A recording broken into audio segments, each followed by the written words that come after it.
सुंदरपुर गांव की शाम ढल रही थी, लेकिन लाला धनीराम के ऊंचे गोदाम में सन्नाटा नहीं था।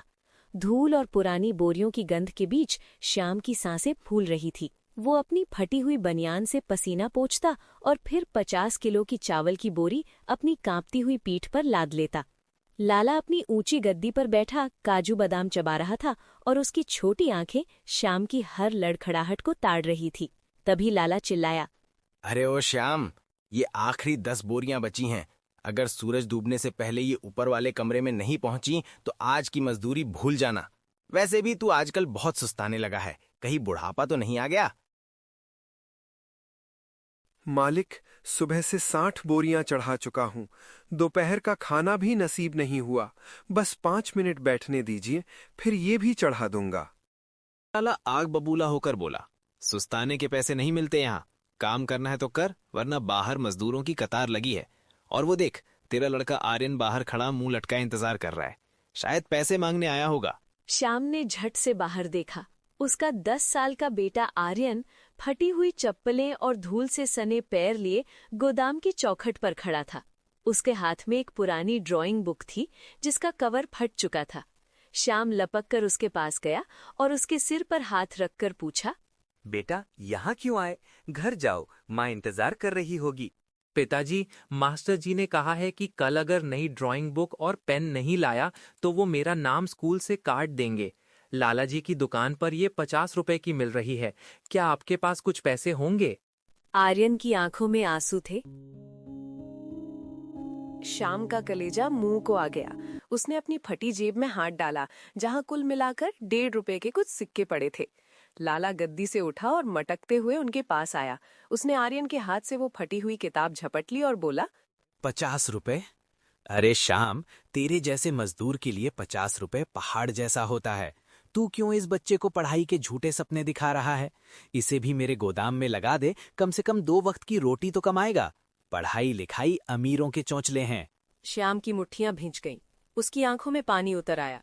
उसने लाला के हाथ से वो किताब वापस छीनी और बड़ी दृढ़ता से बोला, बस लाला जी, बहुत सह लिया।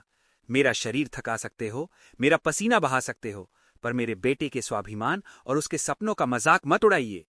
मुझे पता है आप ये 50 रुपए की किताब शहर से थोक में 20 रुपए की लाते हो।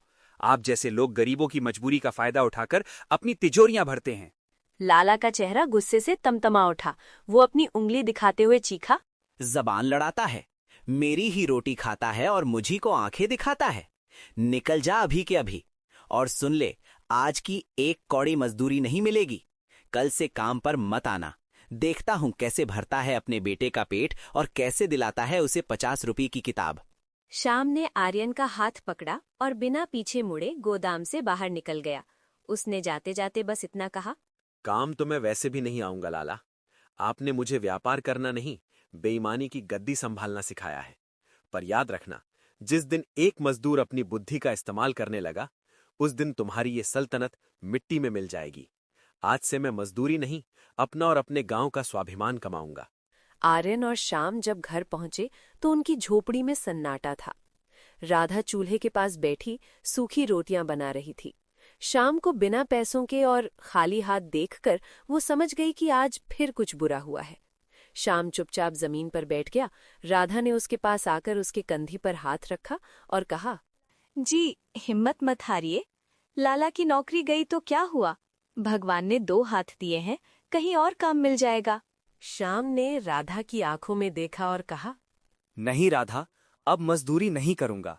आज मैंने शहर के बाजार और लाला की दुकान के बीच का वो झूठ पकड़ लिया है जो हमें गरीब बनाए रखता है।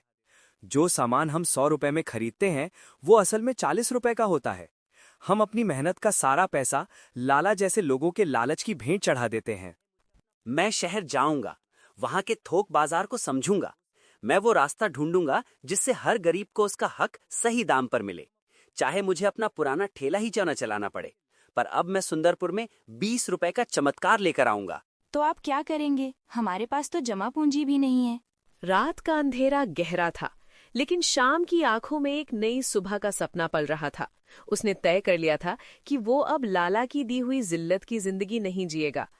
अपने हाथ पैर धोए और अपनी पत्नी से कहा, कल सुबह की पहली बस से मैं शहर जा रहा हूँ। तुम बस मुझ पर भरोसा रखना।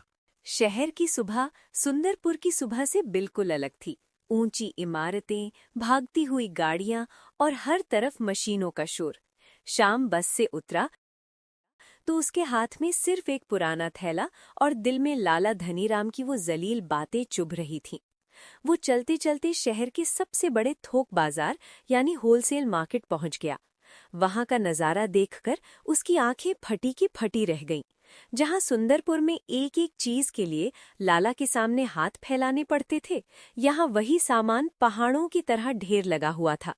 शाम एक बड़ी दुकान के बाहर खड़ा हो गया, जहां ट्रकों से साबुन, तेल और पढ़ाई लिखाई का सामान उतर रहा था। उसने देखा कि दुकानदार एक रजिस्टर में कुछ लिख रहा है। शाम ने हिम्मत जुटाई और धीरे से पूछा, सर, ये जो ड्राइंग बुक का बंडल है, इसकी क्या कीमत होगी? दुकानदार ने ऊपर से नीचे तक को देखा और बेरुखी से बोला, एक बंडल में 50 किताबें हैं, कुल 750 रुपए हुए, यानी 15 रुपए की एक किताब। श्याम के पैरों तले जमीन खिसक गई। उसने मन ही मन हिसाब लगाया। 15 रुपए की किताब और लाला उसे गांव में 50 रुपए की बेचता है, यानी एक छोटी सी किताब पर 35 रुपए का मुनाफा। श्याम को अपनी आंखों पर यकीन नहीं हो रहा था। उसने आगे बढ़कर पूछा, और ये जो नहाने का साबुन है, इसकी क्या कीमत है? दुकानदार चिढ़कर बोला, अरे भाई, खरीदना है तो बताओ, वरना रास्ता छोड़ो। 80 रुपए का पूरा डिब्बा है, जिसमें 10 साबुन है। 8 रुपए का एक पड़ता है। श्याम के दिमाग की बत्तियां जल उठी। गांव में वही साबुन 20 रुपए से कम में नहीं मिलता था। उसे समझ आ गया कि लाला धनीराम की हवेली और उसकी काली गाड़ी मजदूरों के पसीने और उनकी मजबूरी की कमाई से बनी है। शाम बाजार में इधर उधर भटकने लगा। तभी उसकी मुलाकात एक बुजुर्ग व्यापारी से हुई, जिनका नाम था रहीम चाचा। रहीम चाचा बहुत पुराने और सुलझे हुए आदमी थे। उन्होंने शाम के चेहरे पर वो उलझन और गुस्सा देख लिया था। रहीम चाचा ने उसे पास बुलाकर बिठाया और पानी पिलाया। बेटा, पहली बार बाजार आए हो क्या? बड़े परेशान लग रहे हो। उन्होंने प्यार से पूछा। शाम ने अपनी पूरी दास्तान सुना दी। गांव की गरीबी, लाला का अपमान और अपने बेटे की फटी हुई किताब। रहीम चाचा ने मुस्कुराते हुए कहा, बेटा, बाजार दो चीजों से चलता है, लालच से या जरूरत से। लाला लालच से चलाता है, तुम जरूरत से चलाओ। लेकिन याद रखना, थोक बाजार में सामान सस्ता जरूर मिलता है, पर उसे बेचने के लिए सही दाम और ईमानदारी का जिगरा चाहिए। शाम ने अपनी जेब टटोली। उसमें कुल 400 रुपए थे, जो उसने सालों की मजदूरी से बचाए थे। रहीम चाचा ने उसकी मदद की और उन 400 रुपए में उसे कुछ जरूरत का सामान, पेन, ड्राइंग बुक्स, साबुन और बिस्किट के पैकेट थोक भाव में दिलवा दिए। शाम ने वो सामान अपने थैले में भरा और वापस गांव की ओर चल पड़ा। रास्ते भर उसके दिमाग में सिर्फ एक ही बात घूम रही थी, 15 रुपए की किताब, 8 रुपए का साबुन। अगर मैं ये गांव में 20-20 रुपए में बेचूं तो भी मुझे मुनाफा होगा और गांव वालों के पैसे भी बचेंगे। गांव पहुंचते ही रात हो चुकी थी। राधा इंतजार कर रही थी। जब शाम ने थैले से वो नया सामान निकाला तो राधा की आंखें चमक उठीं।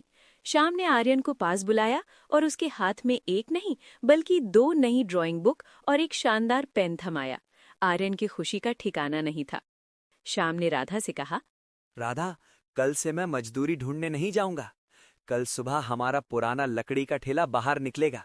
अब सुंदरपुर में लाला की मनमानी नहीं, शाम का इंसाफ चलेगा। राधा डरी हुई थी। पर जी, अगर लाला को पता चला तो वो हमें गांव में रहने नहीं देगा। शाम ने शांत स्वर में जवाब दिया, डर कर तो हम सालों से जी रहे हैं राधा। एक बार लड़कर मरना बेहतर है। बस तुम मेरा साथ देना।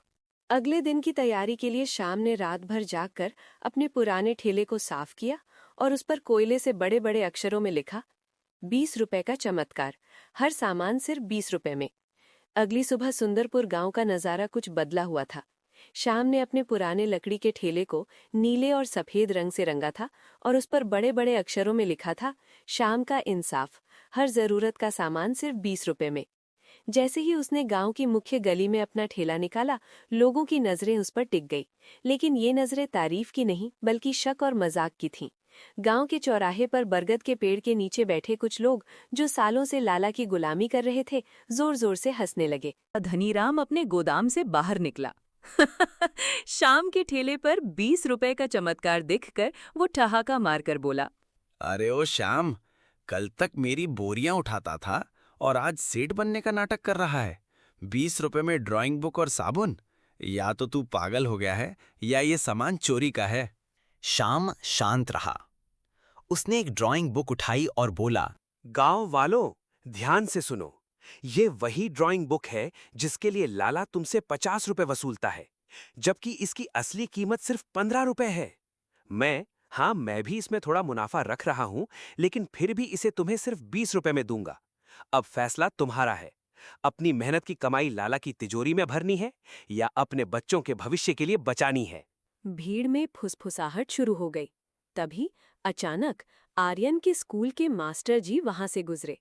उन्होंने किताब देखी और थोड़ा चौंक कर बोले, ये तो वही बेहतरीन क्वालिटी है जिसके लिए शहर जाना पड़ता है।